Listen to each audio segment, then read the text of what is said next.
All right, AP, you just heard Serenity Douglas's take on the East Texas region. We're going to give you our take on East Texas as well as the Piney Woods. There's really no surprise why we bumped these two regions together, because there's a lot of crossover. Like, specifically, when you heard Serenity talk about Carthage, and obviously she thinks that they have the best chance at making a run to AT&T Stadium in December, we don't technically consider Carthage a part of the East Texas region. We consider it the Piney Woods, but there's just a ton of crossover, so it's just easier to lump these two together. Yeah, if you want to get in a fight about what's East Texas and what's the Piney Woods, go talk to our buddy Gabe Brooks, because Gabe will straighten all of that out for you. Yes. That's we don't need to be doing that. No. All right, starting off in East Texas in the highest classification, almost, 5A Division 1. Coming in at number 2, the Longview Lobos. 8-1 on the season. Of course, if you remember back to week 1, their only loss coming from McKinney, and that was a really, really good game. It was on Texan Live, actually. John King and the Lobos are on pace for a long postseason run, just like always. And they did lose a lot to graduation, but John King is just the type of coach that just knows how to coach guys up and get these young guys ready. They did not lose Taylor Tatum, though. No. And he has been fantastic this year. He broke the season touchdown record. Oh, yeah. Which at a place like Longview is insane. Oh, yeah. I know, because they've always seemed to have playmakers, right? And they always seem to go up against really tough teams as well. So, yeah, Taylor Tatum is totally a beast out there in Beast, Texas.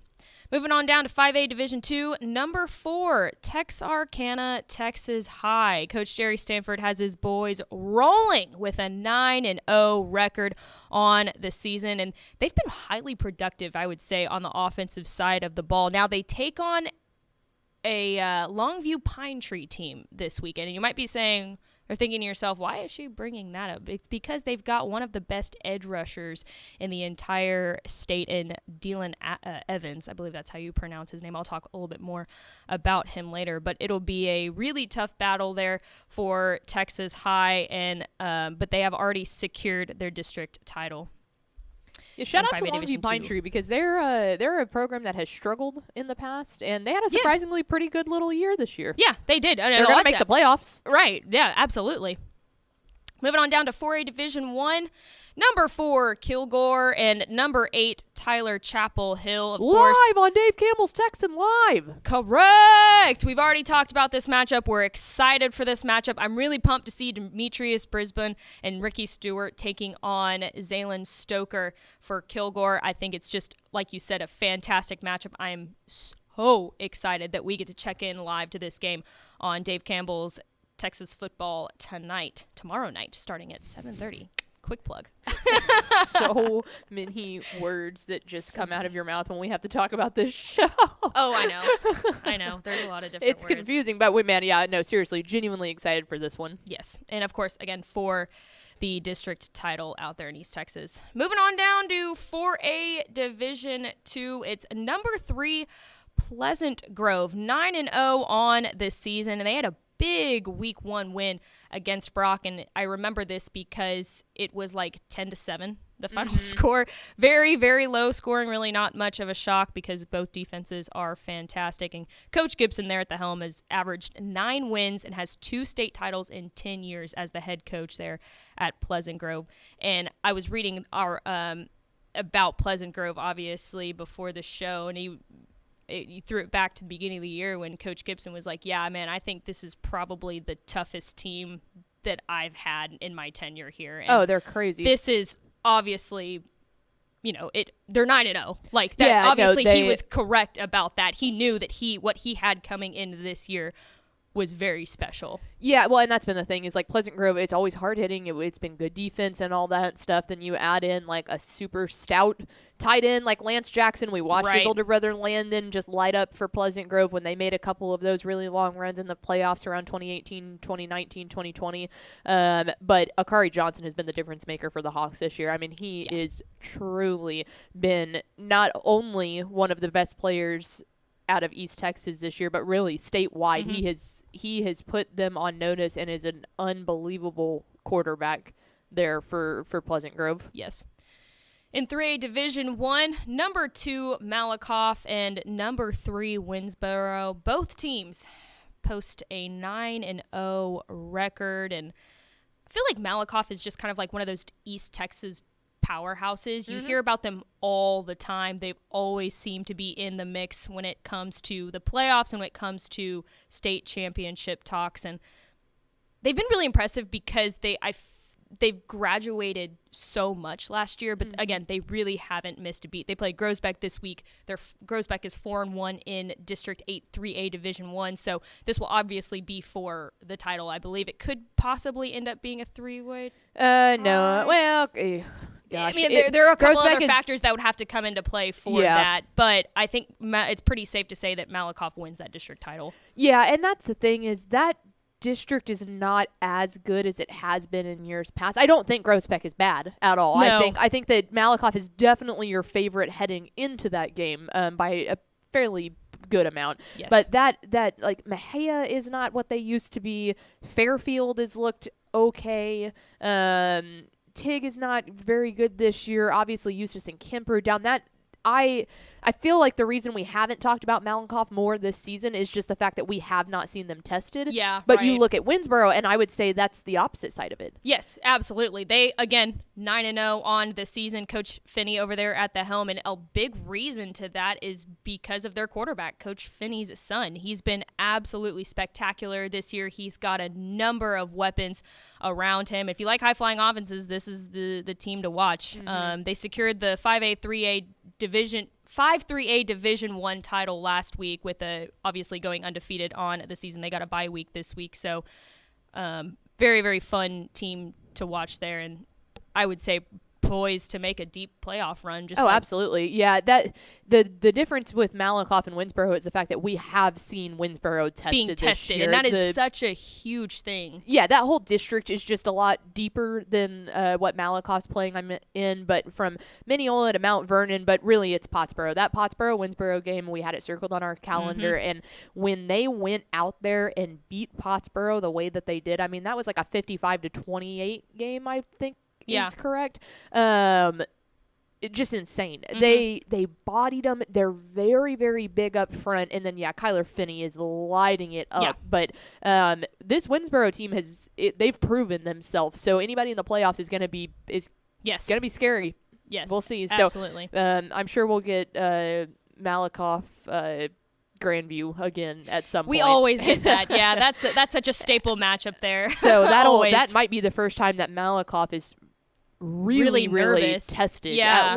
At least since the beginning of the season. Right. They played Grandview and beat Grandview very badly in the second week of the season. But I'll be interested to see, because usually what happens is Malakoff wins the regular season and Grandview wins the playoff game. Right. So we'll see. Moving on down to 3A Division 2, it's number 4 Hooks and number 8 Dangerfield. You heard Serenity kind of talk about it earlier, that Hooks is that kind of team that kind of came out of nowhere. I mean, they've been decent the past couple of years, but this year really coming out of nowhere with an 8-0 record, and I think a lot of that has to do with their running back, Keyshawn Wells. He set the school record for completions, yards, and touchdowns last season while only throwing 2 interceptions. He really is a beast out there in East Texas, and really, really fun to watch them this season. I love when teams do that. I love when historically, they maybe haven't been towards the top, but then they come out of nowhere and they're like, hey, here we are. We're undefeated. Yeah, it's just been a real roller coaster of a couple of years for them, because 4-6 in 2021, and then last year with a very young team last year is when they kind of started to get on the map. That 9-3, so you win 5 more games than the last time.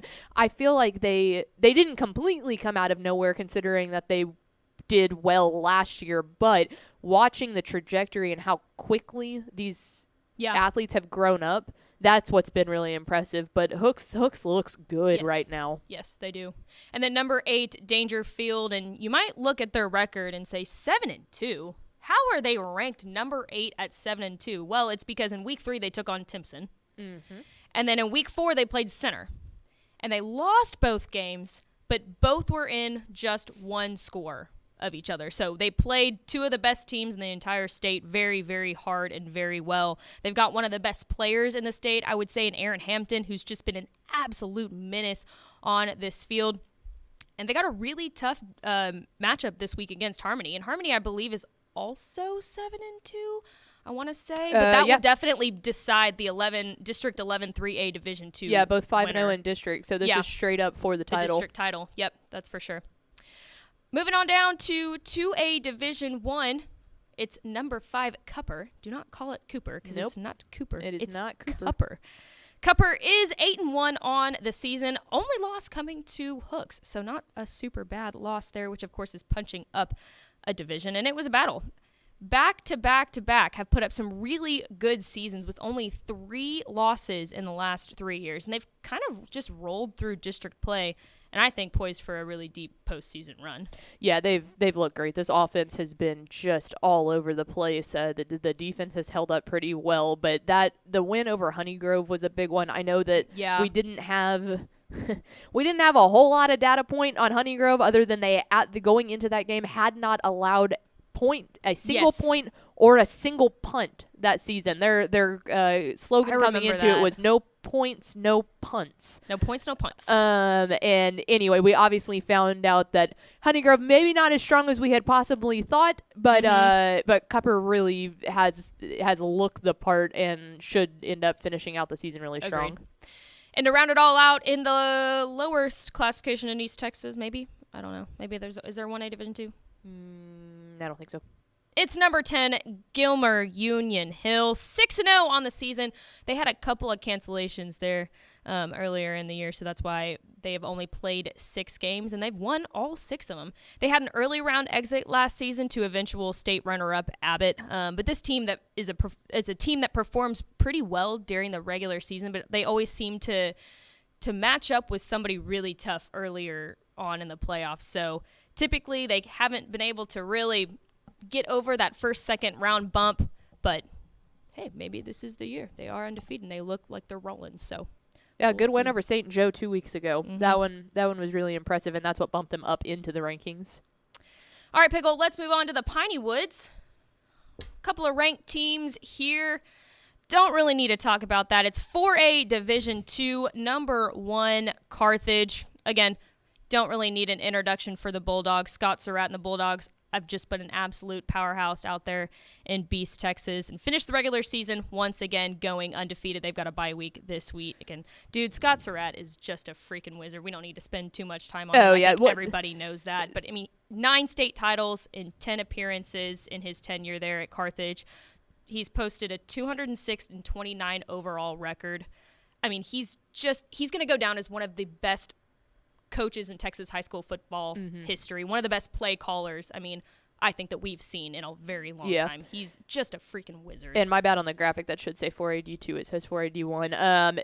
I was impressed with Carthage's win over Van last week. Yes. Because it's the same thing that we talked about with Malakoff there of not getting tested much. We barely ever see Carthage get tested in the regular season. It's not until then. But a 35-7 win over a very good Van Vandals squad, that was impressive. Yeah.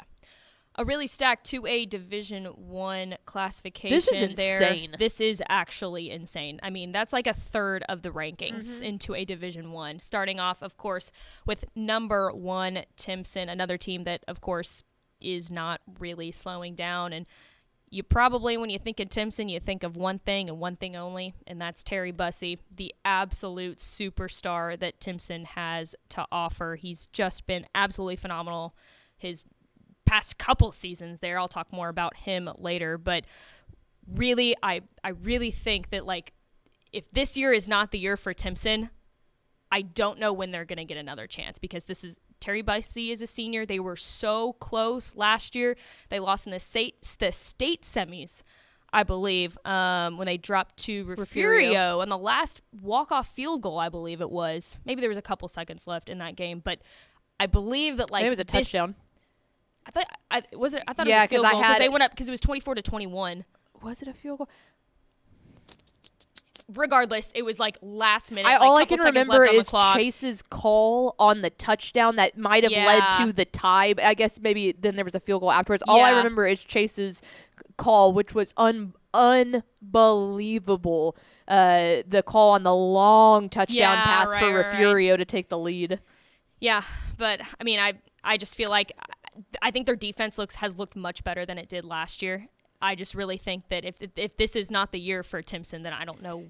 Yeah, from a Timpson side of stuff, this is their year that they have to advance past Refugio. That being said, that game is going to be even more fun this year than it was last year. Because I think both teams are better than they were last year. 110%. Refugio, you talked to Jason Herring, and he was like, he would say before the state championship, I talked to him on the phone, and if Jason Herring likes you, he calls you Hoss, and he's like, I'll tell you what, Hoss, man, we are way too young. We should not have been here right now, but their line has had time to mature. That's going to put pressure on Terry Bussey. But you are completely right when it'll be the Timpson defense against Ernest Campbell that's what's going to be the crucial spot. But man, not saying it's guaranteed that it's going to happen. Someone could get him, but if we're heading towards Timpson and Refugio in a state semifinal, it breaks my heart that that's not a state championship game. I know. Breaks my heart. It so should Which we've said that about Refugio and Shiner and all the years past. Exactly. It's always tough, those state semifinals. Number 7, Beckville, 8-1 on the season with, of course, their only loss coming to Timpson back in week 1, I believe. And I really like this Beckville team. Like, they've got a superstar out there in Jacoby Williams, which I'll talk more about him later, but he's just been lighting up on the offensive side of the ball. This team can really put up a ton of points. So if you like a team that can just freaking score like no other, this is the team for you. And head coach Cody Ross has been there at the helm for 5 seasons now and has been projecting upwards ever since the hire. And to round out 2A Division I, it's number 9 Garrison, 9-0 on the season with a huge game coming up this week for the District 11 2A Division I tie. No, that's not right. I'm sorry. I don't know which game they have this week. Who? Garrison. Garrison and Timpson are playing this week. Garrison and Timpson are playing this week. Oh, that's right. Okay, yes, that is correct then. So I guess technically this will be for the district title because they're 9-0 too. Right, 11 2A Division I. That's correct. This is one of 2 matchups. Sorry, I was reading an email. This is one of 2 matchups across the state that are a battle of unbeatens. There are only 2 battles of unbeatens across the state, and this is one of them, and will definitely decide the 11 2A Division I championship. Yes, this is a lot. Like, you talk about offenses a lot with these 2 teams, but the defenses have been so stout too. So a really fun battle this week. And to round it all out in 2A Division II, it's number 5 Love Lady, not number 5 Lady. Anyways, women talking football. Boom. It's fantastic. Number 5 Lady. 9-0 on this season for Love Lady. Their production on the offensive side of the ball has been even better this year with a super, super dynamic 1-2 punch in Davian Skinner and Cortavius Whitaker. Stop laughing. Sorry. Number 5 Lady. Number 5 Lady. You know what? Good job, Love Lady. You're doing great. You're doing great, sweetheart. You're going to do really well in the postseason, I think. Last year you fell to Mart, but, who knows what will happen this year. Keep it up, dude. Keep it up. Anyways, that was fantastic. So there you go. Ranked teams in the Piney Woods and East Texas area. Oh, my God.